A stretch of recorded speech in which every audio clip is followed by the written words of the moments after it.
Nakaka-1 milyon na nga kami dito, kaya naman kailangan ko na ulit magtrabaho. At dahil 9 days nga akong walang upload, 2 araw nga yung i-update ko sa inyo sa aming pinapagawang bahay. Bale, eto nga yung kasunod nung huling upload ko. May bagyong Wilma yata nitong araw na to, kaya naman medyo maulan nung nagtatrabaho sila. At ang alam ko nga, pinag-half day sila ni Porma nung araw na to. Kasama nga din namin si engineer dito, kaya nga lang hindi ko na nakuhaan. Abay, medyo gopins din yun, baka i-chat ninyo. Nagsimula na nga din pala sila maghukay para nga din doon sa 3 posting hindi pa na itatayo. At unti-unti na nga din nilang tinatambakan yung pinaka-flooring nga nung bahay. At ang alam ko nga, target nilang matapos tong flooring bago nga magpasko. Abay, sabi ko sa inyo, wag nung inahamon si Porma. Itong hukay na to ay natapos din nila nung tanghali, kaya naman tinayo din nila agad yung poste. At kinabukasan nga, pagpunta namin, ganito na nga yung itsura. Naitayo na nga nila yung 2 poste at nakapagbuhos na nga din sila ng tie beam. At nakita ko nga sinimulan na rin nilang hukayin yung Poso Negro. At yung iba naman, busy pa din sa paghahakot ng lupa para nga itambak doon sa mga flooring sa dulo. At napansin ko nga din na nakabaon na din pala yung mga tubo na para sa CR. At nakaabang na nga din yan pababa doon sa may bandang Poso Negro. Nakakatuwa lang dahil unti-unti ko nang nakikita kung paano yung magiging itsura ng aking bahay. Na dati sa papel ko lang tinitignan, ngayon nakikita ko na ng personal. Na dati pinagdadasal ko lang, ngayon abot kamay ko na. Nabuyan na nga din sila niyan, kaya naman nakakapunta na din kami dito sa gitna. At napapabuntong hininga na nga lang kami dyan dahil nga sa sobrang saya. Nakita ko nga na may pang-compact sila dito, kaya naman sinubukan ko. At akala ko nga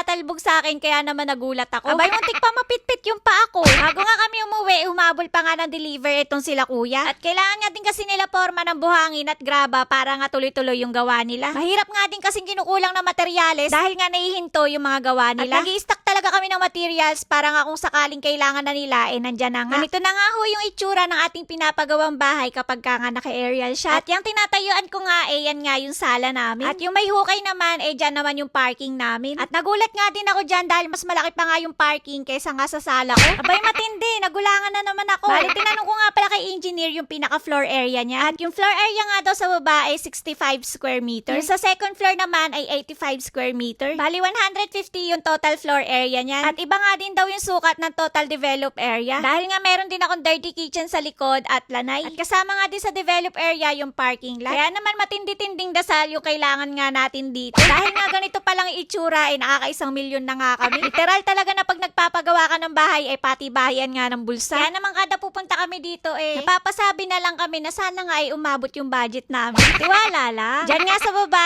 may 1 kwarto para nga sa nanay at tatay ko. At meron nga din kwarto dyan para nga sa magiging kasambahay namin. Abay, kala mo naman may pampasweldo. Tuloy-tuloy na nga ulit yung upload ko. Kaya naman, wag mo akong kakalimutang i-follow. Bukas na lang ulit.